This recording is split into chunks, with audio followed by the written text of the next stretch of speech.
Let us begin with a chant. Om Dyo Shanti, Antariksham Shanti, Prithvi Shanti, Apa Shanti, Oshadaya Shanti, Vanaspataya Shanti, Vishve Deva Shanti, Brahma Shanti, Sarvam Shanti, Shantireva Shanti, Sama Shantireti, Om Shanti, Shanti, Shanti. Om, may there be peace on earth. May there be peace in heaven. May there be peace in the waters, in the herbs, and in the plants. May peace abide amongst the gods. May peace pervade the universe. May that peace, real peace, be ours. So I'm very happy to be here in Hollywood, my home, even though I am the resident minister of the Ramakrishna Vedanta Society in North Texas. After 17 months, it feels really good to be back. Today, instead of reading from the Gospel of Sri Ramakrishna, I'd like to share with you some thoughts, some meditations on the Gospel, and also on the recorder of the Gospel, M, Master Mahashai.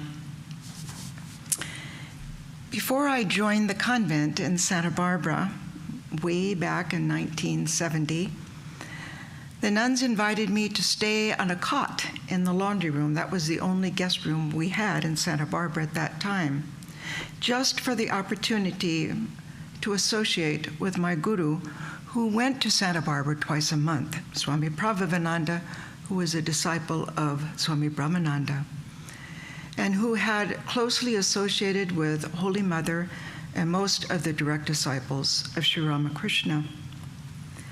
And at that time, I would listen to Swami's conversations at the table or on his walks. He walked twice a day. But my favorite time was after Arati, when the nuns would gather with the Swami in the living room. And they would bring their crocheting, their knitting, their ghee light preparations, and a senior nun would read from the Gospel of Ramakrishna. Swami Prabhavananda would sit in his big black leather chair, and he would comment on the passages and illustrate by repeating some of the reminiscences of the direct disciples of Ramakrishna that he had heard. And this was my introduction to the oral tradition of the Ramakrishna order, the oral tradition of the stories of Sri Ramakrishna. And so those evenings are really what inspired me to become a nun. I felt during the hour and a half sitting in the half light of the living room and hearing these stories that I was within the orbit of a divine incarnation, very, very close to the source of this great tradition. And so those evenings made me a nun. Swami Prabhavananda had instructed those of us to read aloud from the Gospel every evening, to sit together and read aloud, 20 minutes. And so it would take us a year to read through the Gospel, and then we would begin again. And each time, something new would come forth. And I remember one senior nun, Pravrajika Brahmaprana, asking Swami, why is this? We've read the Gospel so many times with you, and yet these passages seem to stick out.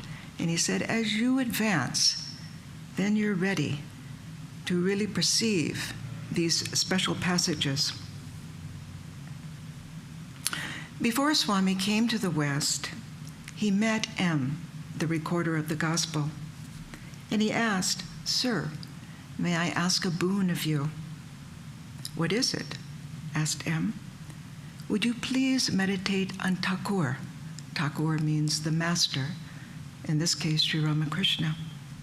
And M replied, "Why, that is a wonderful boon." While M seated with his eyes closed, Swami bent down and took the dust of M's feet. M never allowed a monk, no matter how senior or junior, to make pranam to him. He opened his eyes and said affectionately to Swami, "You rascal, you tricked me." Then he added, "You are going to the West. Shake hands with me." And so they shook hands. Mahendranath Gupta lived from July 1854 to June 1932. Linda Johnson, a religious studies scholar, wrote, "What if, before cameras and recording equipment, skilled writer with a photographic memory followed Buddha, Moses, Jesus, Muhammad, and carefully noted every spoken word and interaction with the devotees, every event of his day? Such information would be invaluable. It would give an unparalleled insight into the great religious tradition and this figure that founded it, most of whose sayings have been lost in history." In the late 19th century, she wrote, just such a scenario actually occurred. Mahendranath Gupta, Master Mahashai, was a high school headmaster in Calcutta. For 4.5 years, he recorded every encounter he had with the Bengali saint Sri Ramakrishna. Now, those encounters were usually with men, only with men, and yet Sri Ramakrishna also met with women devotees, but M never had access to those encounters. So what we receive is invaluable, but it is one particular type of encounter. And so we have Sri Ramakrishna's inspired teachings. And what were those? The equal value of all religions. How to discover, who am I? What is the human mind? What is the nature of the world? What is the nature of ultimate reality? And also the transformative power of ecstatic love for God. Practical spirituality applied to different temperaments. Insight into human nature. Obstacles in spiritual life and their remedies. How to practice in everyday life, whether we are lay or monastic devotees. And a bird's eye view of profound spiritual experience unfolding before our very eyes. Sri Ramakrishna's communion with the Divine Mother and the Absolute. This gospel is a gem. In it, Sri Ramakrishna incorporated parables, symbols, songs, stories, folklore, myths, logic, scientific reasoning, examples from ordinary household experience, human nature, the behavior of animals and humans, intellectuals, devotees, hypocrites, addicts, householders, monks, actors, musicians. And these teachings spread throughout the Western world, largely due to the Gospel of Sri Ramakrishna, a spiritual classic by M, based on his diary notes and meditated upon and revived through a photographic memory. It was hailed as one of the greatest spiritual biographies of all time. Its English translation was published in 1942 and edited by the great mythologist Joseph Campbell, with the assistance of Miss Margaret Woodrow Wilson, the daughter of the 28th President of the United States. And the introduction was given by the renowned British author Aldous Huxley, who happened to be a disciple of Swami Pravrajika. So let's deep dive into some of M's visits with the Master, and particularly his second visit.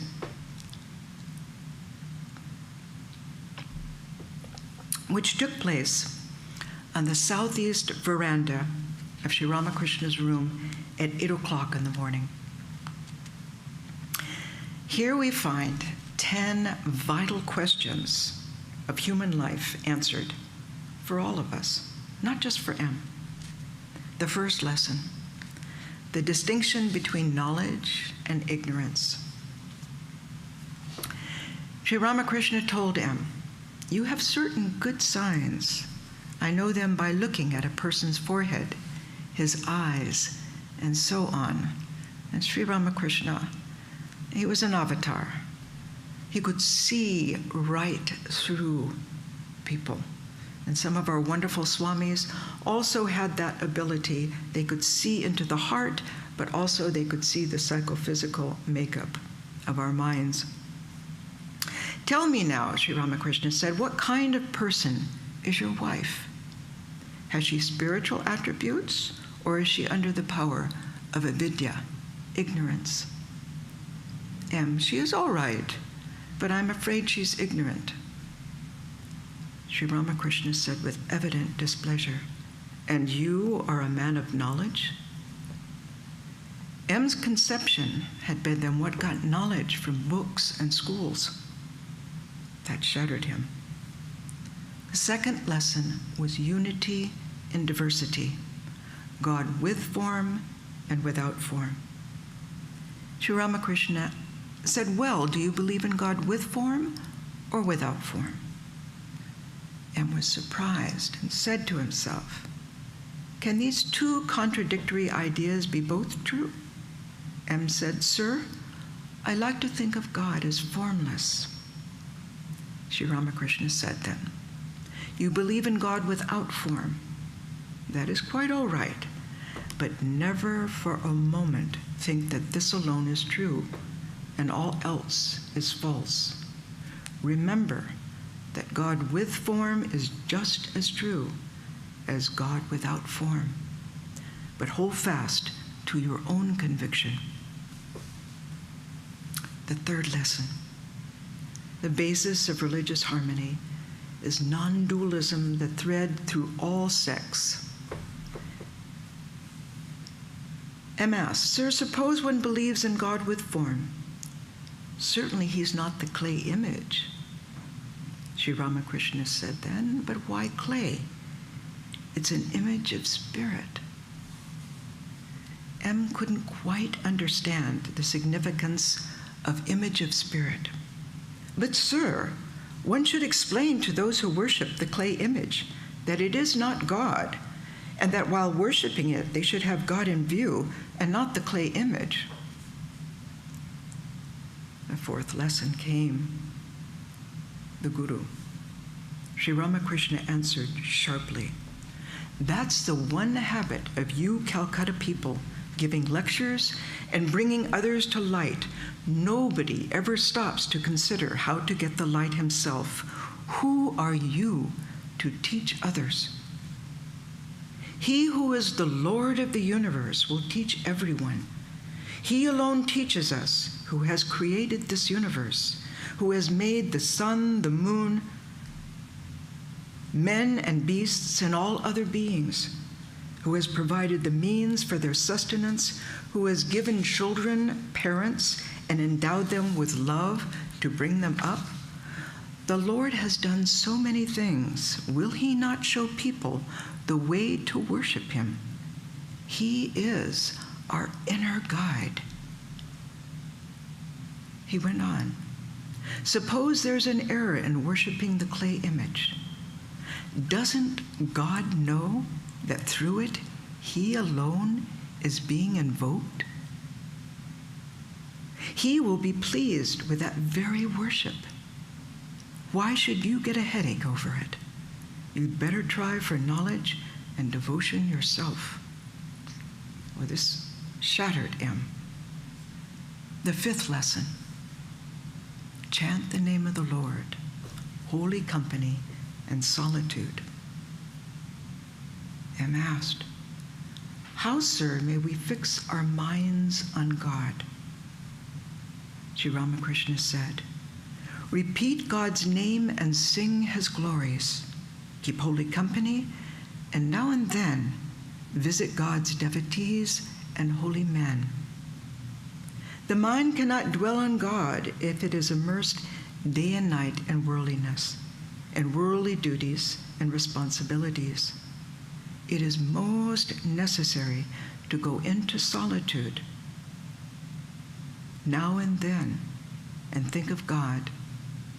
To fix the mind on God is very difficult in the beginning, unless one practices meditation in solitude. When a tree is young, it should be fenced all around, otherwise it may be destroyed by cattle. So this going into solitude also means going to an ashram, staying there, and feeding into the spiritual presence there and receiving the spiritual presence. Stepping into the movement of the center. The sixth lesson, the path of detached action.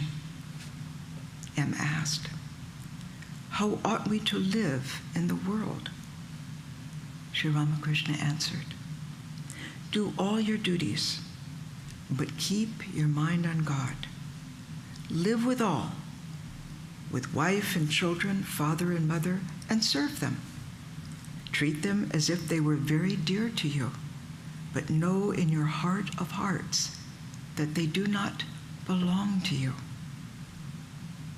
A maidservant in the house of a rich man performs all the household duties, but her thoughts are fixed on her own home in her native village. She brings up her master's children as if they were her own, but in her own mind, she knows very well that they do not belong to her at all. So here Sri Ramakrishna is teaching us to live as though we are the maidservant.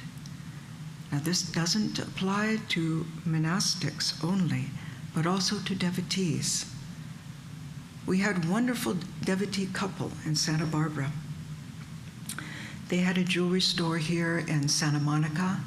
They had two homes, one here and one in Santa Barbara. They built, the husband built a house just below the convent. And everything belonged to Mother. It was Mother's house, Mother's bank account. Everything they referred to as Mother's. So this is how we do it, in our mind. The seventh lesson, the path of devotion. Sri Ramakrishna said, if you enter the world without first cultivating love for God, you will be entangled more and more. You will be overwhelmed with its dangers, its grief, its sorrows, and the more you think of worldly things, the more you will be attached to them. Then he says, first rub your hands with oil, and then break open the jackfruit. Otherwise, they will be smeared with its sticky milk. First, secure the oil of divine love, and then set your hands to the duties of the world. So practical. The eighth lesson, the path of meditation. Sri Ramakrishna told M, but one must go into solitude to attain this divine love. By meditating on God in solitude, the mind acquires knowledge, dispassion, and devotion. The ninth lesson. This is all within one visitation. The path of knowledge. Sri Ramakrishna told M, together with this, You must practice discrimination. Lust and greed is impermanent. God is the only eternal substance. What does a man get with money? Food, clothes, and a dwelling place. Nothing more. You cannot realize God with its help. Therefore, money can never be the goal of life. That is the process of discrimination. Do you understand? He went on. Consider, what is there in money or in a beautiful body? Discriminate, and you will find that even the body of a beautiful woman consists of bones, flesh, fat, and other disagreeable things. Why should a man give up God and direct his attention to such things? Why should a man forget God for their sake? Now here Sri Ramakrishna is talking to a lay devotee. So as we enter further into this subject, we'll see the impact that had on M's life, how he lived a householder life. 10th lesson, the secret of God realization. M asked, is it possible to see God? Sri Ramakrishna, yes, certainly. Living in solitude now and then, repeating God's name and singing his glories, and discriminating between the real and the unreal, these are the means to employ to see him. M. Under what condition does one see God? Sri Ramakrishna said, cry to the Lord with an intensely yearning heart, and you will certainly see him. People shed a whole jug full of tears for wife and children. They swim in tears for money, but who weeps for God? Cry to him with a real cry. Now that's very, very difficult for us to do. You see, we can't just invoke tears. We're still unripe. We have an unripe devotion. So how does that intense devotion come? Through adversities, through tragedies in our life. These actually become blessings for us because they turn our emotions into devotion. They turn us inward toward God. And so these outer obstacles are really what churn that devotion into an intense devotion. And so I tell people who are going through adversaries and adversity and difficulties, let that be a sadhana. Let that help you develop that inner depth and yearning to call on God. And you will reap results. And we see that happening. Even in the most simple devotees, we see how that has a tremendous impact. So what is the summary of this second visit? What do we learn from it? God is the only reality. He is the supreme teacher. And the way to God is diverse. It can be dualistic, it can be non-dualistic. It can be both within one person. It may be in a dualistic mood in the morning, and as the sun sets, the mind naturally goes back to the absolute. You see? We can encompass all of these. We have that freedom. And we have the 4 yogas to incorporate the 4 aspects of our psychophysical being: our active nature, karma yoga, our emotional nature, bhakti yoga, our intellectual nature, jnana yoga, and our contemplative nature, raja yoga. We have such freedom in this grand tradition. And last, he taught dispassion for the world means longing for God. The further we go to the east, the more the west is left behind. It's very simple. We just keep our eyes on the prize. So we see with these teachings of Sri Ramakrishna, throughout the gospel, the author remains in the shadows. M keeps himself hidden. Sri Sarada Devi, in a July 4th, 1897 letter, wrote to M from Jairambati, "My dear child, you should not feel any fear in publishing them," meaning I think there were about 5 different books of the gospel, different volumes at that time. "Know for certain that people's spiritual consciousness will not be awakened without bringing out those teachings. One day, while I was listening to your manuscript," she wrote, "I felt as if the Master was saying all those things." So there's a special power in the gospel of Sri Ramakrishna. One time when I was in the Sacramento Center, Swami Shraddhananda, disciple of Swami Shivananda, was explaining that different scriptures have different gradations of consciousness emanating from them. And I asked him what those scriptures were. And he said the Upanishads, the Bhagavad Gita, the teachings of Vivekananda, the Gospel of Sri Ramakrishna. So who was M? Master, Mahashai. Master means school teacher. And master is a reference made in the gospel itself. Devotee is also another reference to M. Mohini, yet another Bengali householder with family problems. So when you read about Mohini, that's M. And Mani, who is a curious inquirer, a philosopher poet, that's also M. You see those references made in the gospel. Sri Ramakrishna said, "I am shown everything beforehand. Once I saw Gauranga and his devotees singing kirtan in the Panchavati.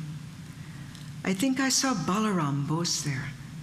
And you too," he said to M.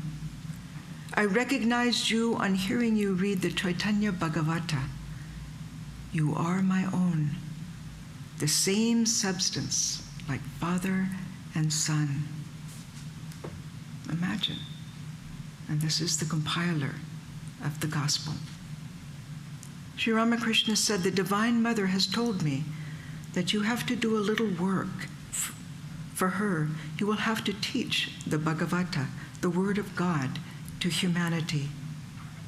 God binds the Bhagavata Pandit to the world with one tie, otherwise who would remain to explain the sacred book? That is why the Divine Mother has kept you in the world." See? Everyone within Sri Ramakrishna's orbit had a purpose.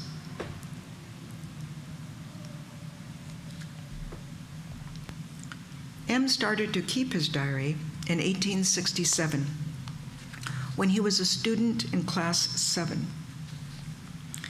M met Sri Ramakrishna February 1882. So he had quite a number of years to practice keeping a diary.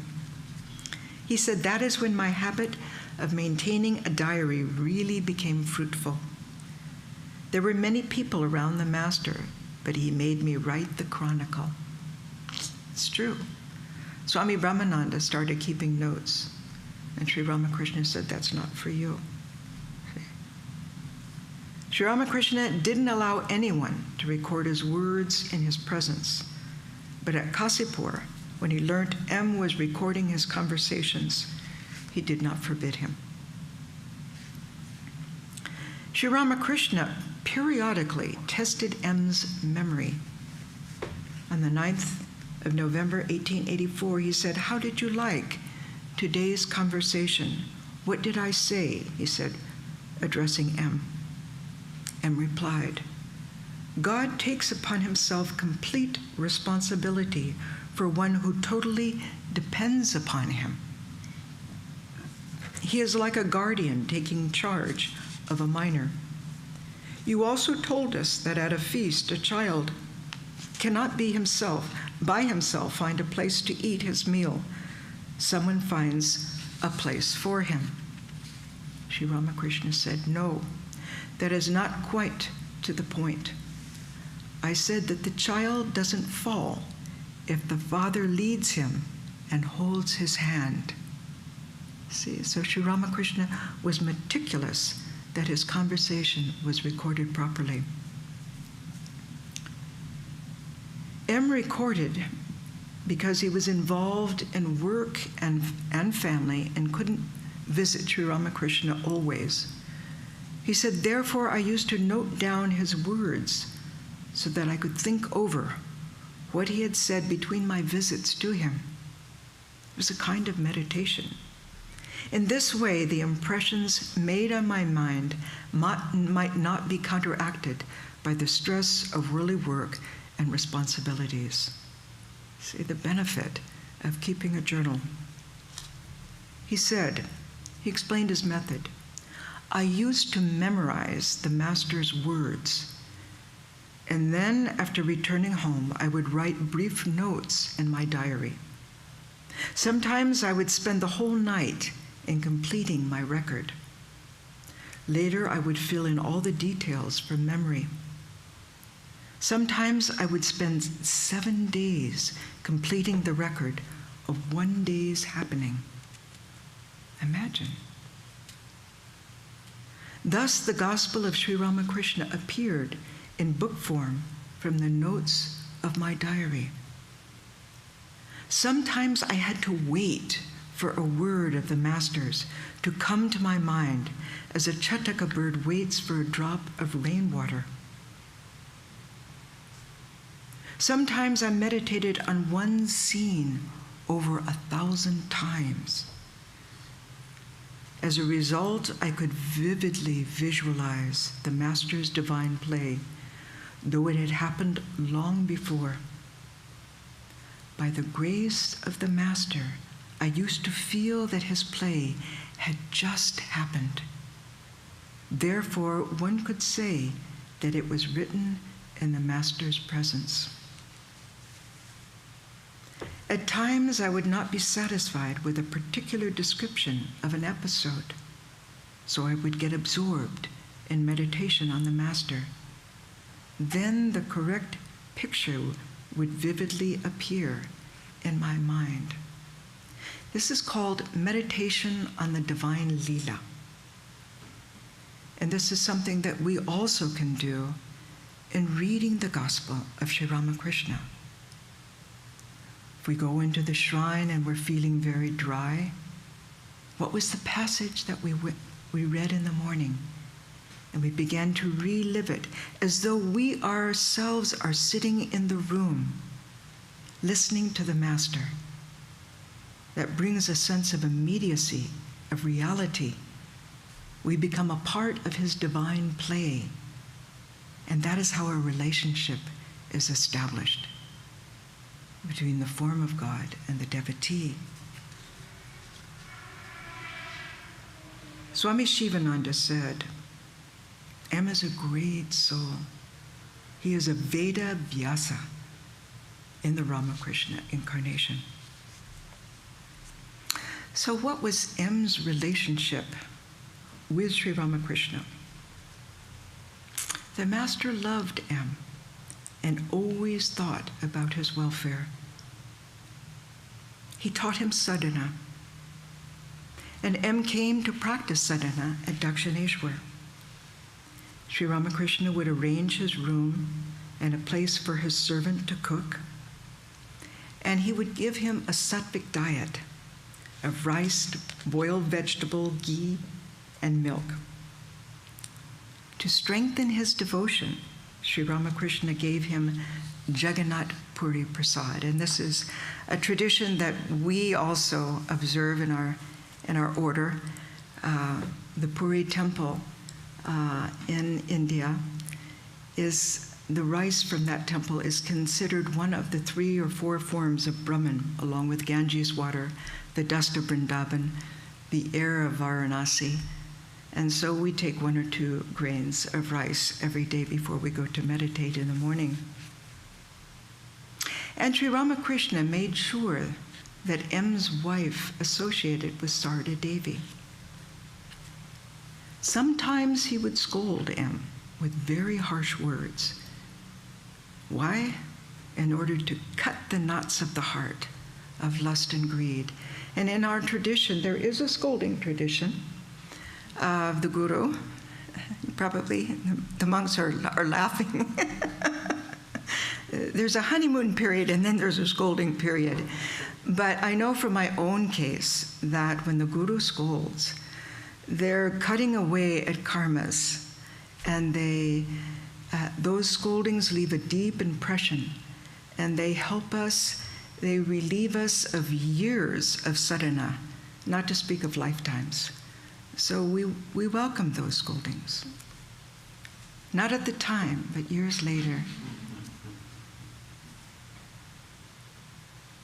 M was privy to Sri Ramakrishna's intimate teachings, who he was, his experiences, his training.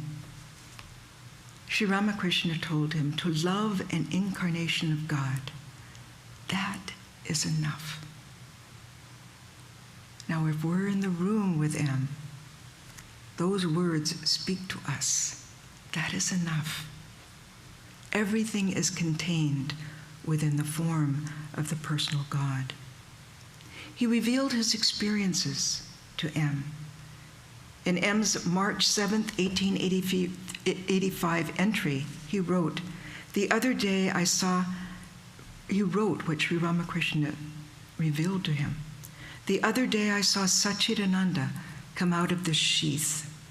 It said, 'I incarnate myself in every age.' I kept quiet and watched. Again, Satchidananda itself spoke, saying, 'Chaitanya too worshipped Shakti.'"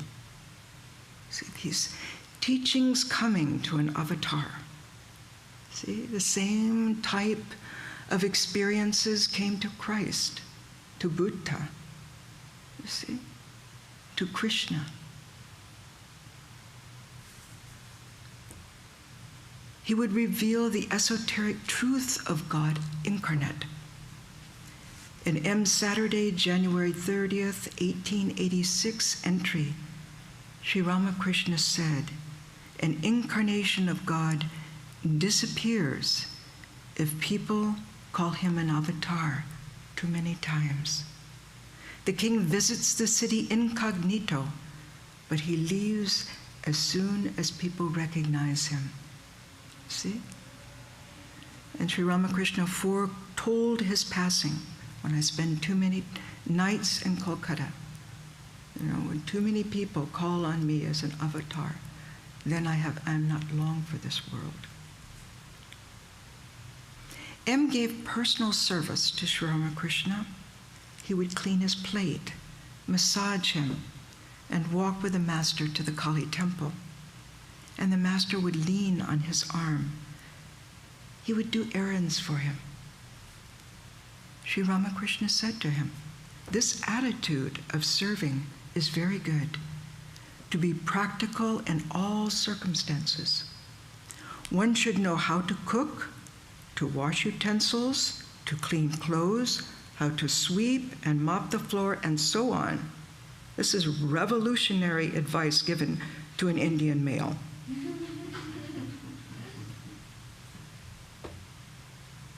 M, after Sri Ramakrishna's passing, said, "I visited the Bharanagore Mat and would clean the monks' pots, pans, and dishes. I used to carry water from the pond and sometimes go to market with Shashi Maharaj, Swami Ramakrishnananda. And I know from my own experience in the convent in Santa Barbara, we had to do everything. You see, we were not just washing dishes. We were out tuning the cars, checking the oil and lube. Yes, out brush clearing, in charge of maintenance. All of these skills we had to do because we were on 50 acres. We were in charge. Swami Prabhupada put the nuns in charge of the Santa Barbara Center, so we had to take all of that responsibility and learn all of those things. And consequently, in Dallas, whenever there's a maintenance problem, I seem to be the one who knows how to fix it. Or at least the devotees think I should know and leave the job to me. But it is very, very good to learn how to do so that we don't have to depend on others, to learn all of those things.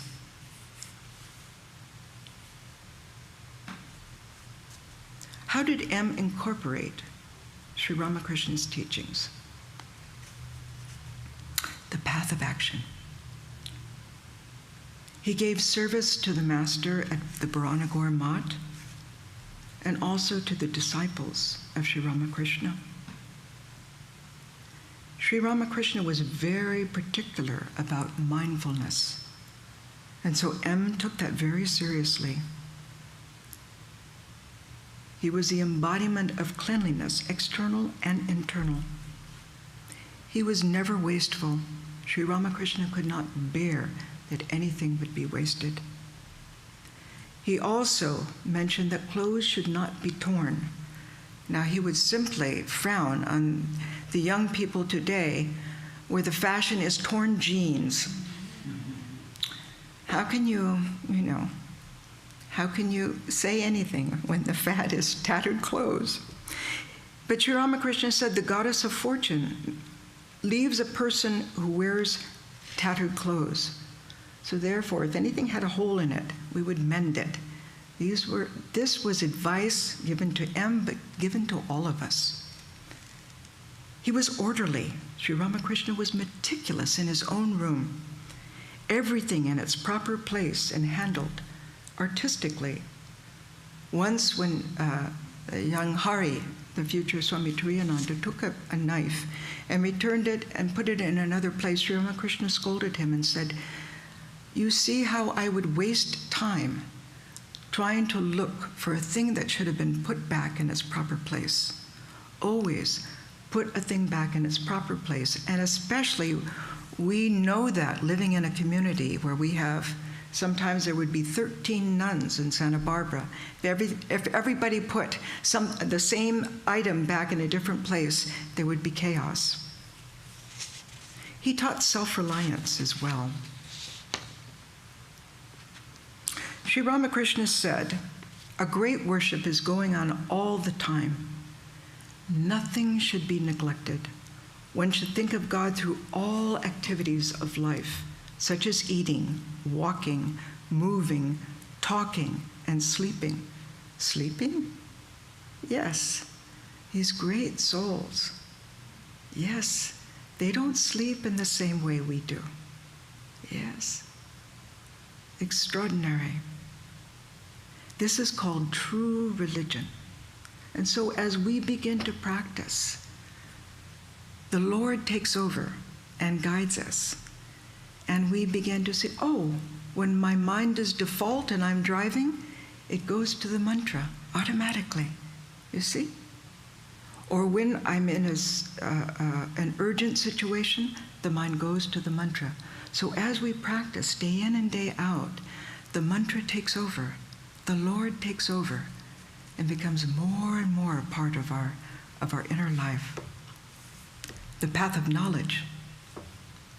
Sri Ramakrishna instructed M, a family man, to renounce mentally. In August 1884, Sri Ramakrishna told him, "Tell me, what is the meaning of renunciation?"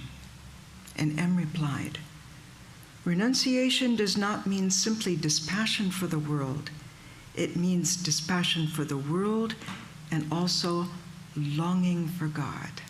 Again, the further we go to the east, the more the west is left behind. See, it falls away. Dispassion comes naturally when we keep our eyes on the prize. He taught the secret of God realization, which was yearning. On Saturday, March 20th, 1886, Sri Ramakrishna said to some intimate devotees, "All of you are part of this place," meaning himself. M. "That I have understood, but I am not fully satisfied." Sri Ramakrishna then said, "You will never be fully satisfied." M said, "Sir, the amount of longing I had at the beginning still remains. I am not fully content." Sri Ramakrishna divulged, "None can have full contentment in God." Why? Because he is infinite. I am telling you this secret. Please don't divulge it to others. Well, of course, M did. But what a benefit. Because as devotees, we feel, oh, what have I accomplished? We should always feel that. Be uneasy and always want more. The greatest obstacle to spiritual life is to have some kind of an experience and think that is the end. And to stop there and to think, oh, good, I've received the goal of life. No, there's no end to God realization. Swami Brahmananda described this spiritual state of dissatisfaction. Be content with the external conditions, yes, but never contented with your state of spiritual growth. Become dissatisfied. Try to move ever onward in your search. Do not stop until you have found the diamond mind. This is all in the Gospel of Ramakrishna. Another teaching, God is the only guru. In M's later life, when M and Ramakrishna were alone at Dakshineshwar, Sri Ramakrishna said, "Let no one think that if he does not do mother's work, it would remain undone. The mother can turn even a straw into a teacher." And this erased any doubt in M's mind. And indeed, being in the Dallas Center, you feel that. You feel Sri Ramakrishna on his lotus is the one who's really attracting devotees as they step over the threshold. When I first went there, I thought, how are we going to attract devotees? And one day, when a college professor came to have tea with me in the monastery, he brought with him a young woman. And as she stepped over the threshold, she had a feeling and a look of recognition. And she felt it was her home. And later she became a staunch devotee. She said, "I felt as if this was the place I had been looking for all my life." And this isn't the only incident. It's a great, great blessing to be in a center and watch how Sri Ramakrishna does his own work. And whenever we feel that we are the doer, the work dries up. But when we can renounce and let Sri Ramakrishna do the work, devotees come. Even in our absence, devotees come.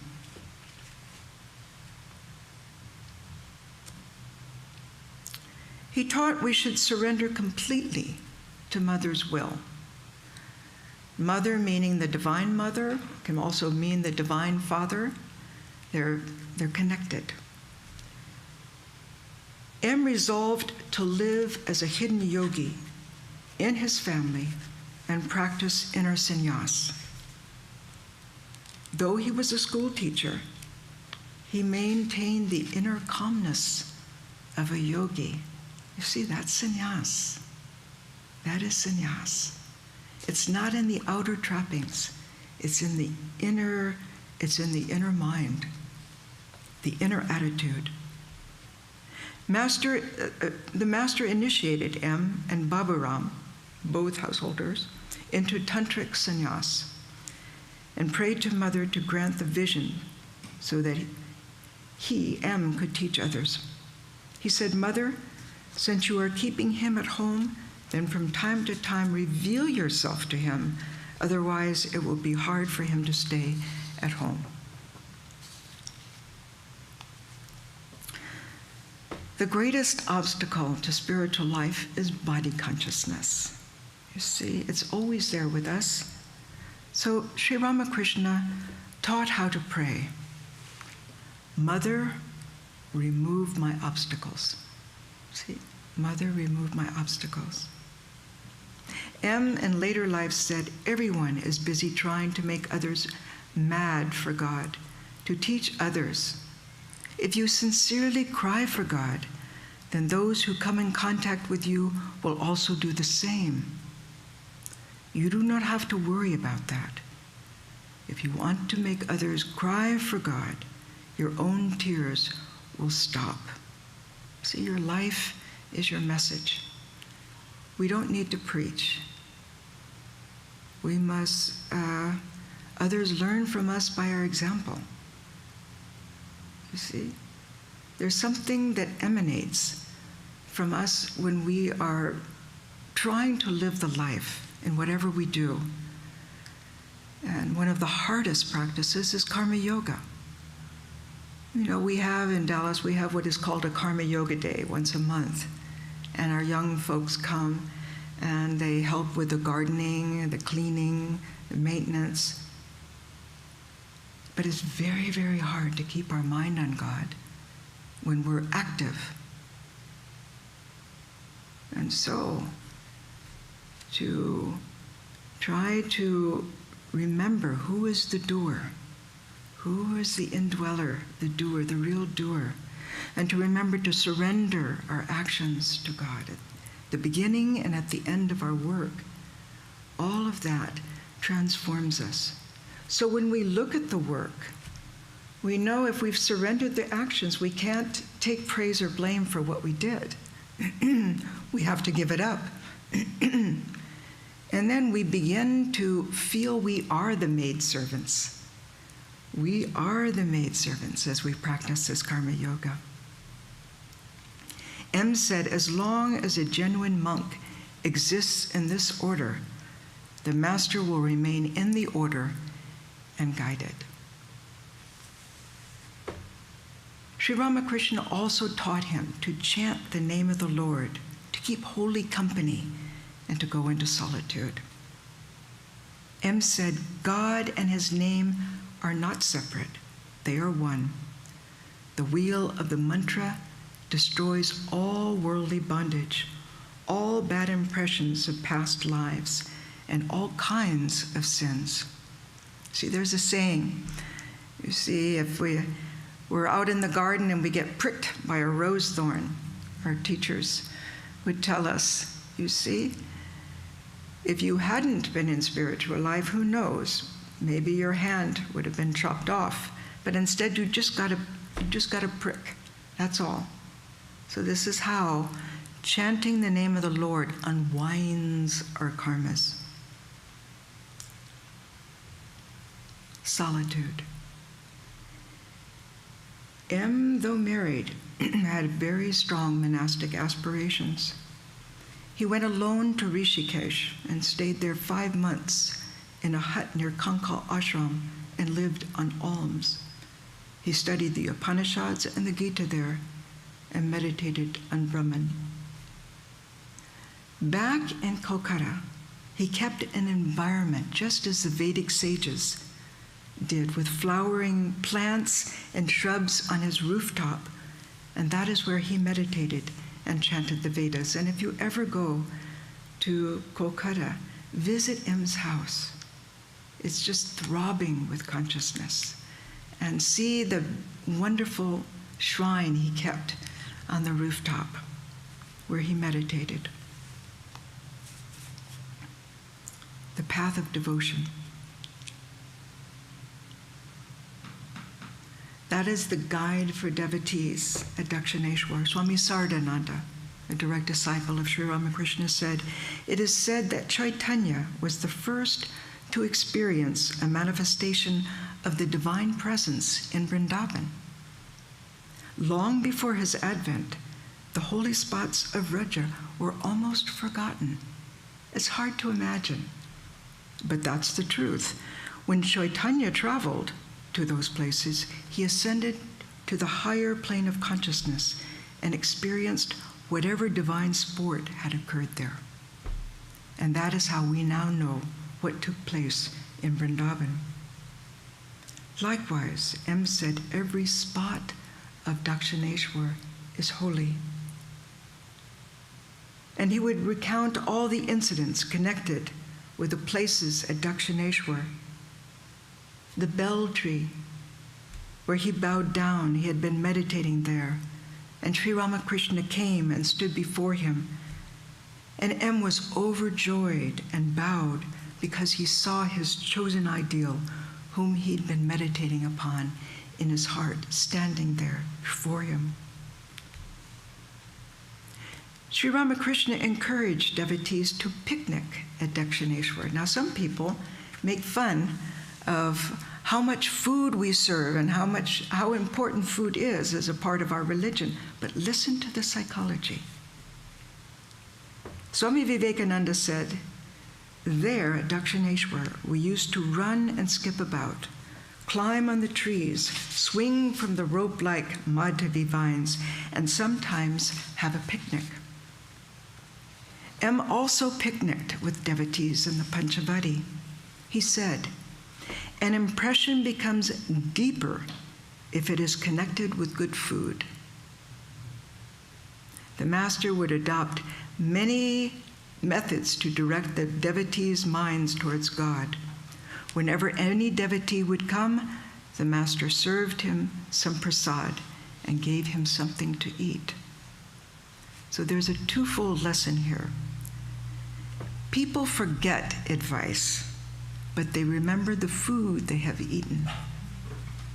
And by receiving the food from Sri Ramakrishna or any sanctified food, such as prasad, we develop a love for him unconsciously. And we think of his affection.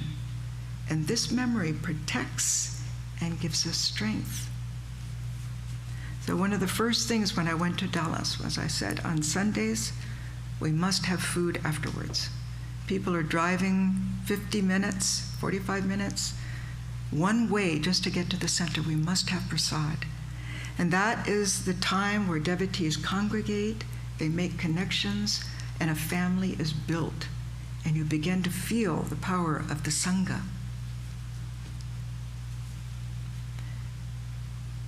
M said every particle of dust of the Panchavati is holy and vibrant because it was touched by the feet of God. The trees, plants, and vines of Dakshineshwar are gods, ancient rishis, and devotees who are still seeing and enjoying the divine play of God. Truly, they are witnesses of the Avatar's Leela. Just think, you see? Did not St. Francis talk to the animals? You see? And so also nature talks to us, but we don't have the ears to hear what Sri Ramakrishna did. And those trees are still standing at Dakshineshwar. The path of detached action. Once, this was M. Once Swami Atmananda, one of the great swamis in our order, disciple of one of the direct disciples of Ramakrishna, visited M's house in Kolkata. And M sent an attendant to buy sweets for this Swami. He served the Swami sweets and talked, though people arrived barefoot, crying upstairs. Swami Atmananda asked M, "What's the matter?" M said, "It's nothing. Have some refreshments." M never allowed a Swami to come to his house without refreshments. Then after the refreshments, M explained, a girl, actually his own daughter, has passed away, so these people have come to take the body. Swami Atmananda said, "Blessed you are, unperturbed by grief, Victory to Sri Ramakrishna. When M's other daughter married, M participated in the ceremony, received visitors and relatives, made arrangements for the wedding feast, and attended until 2 a.m. Afterwards, he went to his attic shrine on the rooftop, read his diary by kerosene lamp, and meditated on the Master until 6 o'clock in the morning. Thus, he exemplified Sri Ramakrishna's teaching. The maidservant does her own work after finishing the duties in the Master's house. So M remained absorbed in God after discharging his family responsibilities. I'd like to end with a beautiful quotation. A young man went to Swami Madhavananda, who was a disciple of Holy Mother. At a certain period of time, he was the general secretary of the order, and then he became the president of the order. He was a great Swami. He was studying the gospel of Sri Ramakrishna to become a monk. And Swami Madhavananda said to him, "Look, one can't become a monk by reading the gospel. Read the books of Swami Vivekananda. They will inspire you, and then only will you feel the need to join the monastery. But one sees God when reading the gospel. Why then should a person need to become a monk?" So, I'll end with a chant.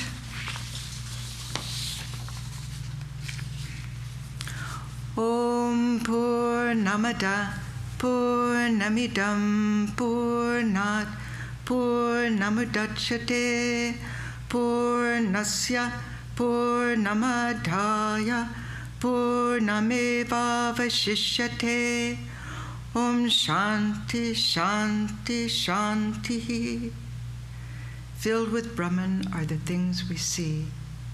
Filled with Brahman are the things we see not. From Brahman floweth all that is. From Brahman floweth all, yet still remains the same. Om peace, peace, peace be unto us all.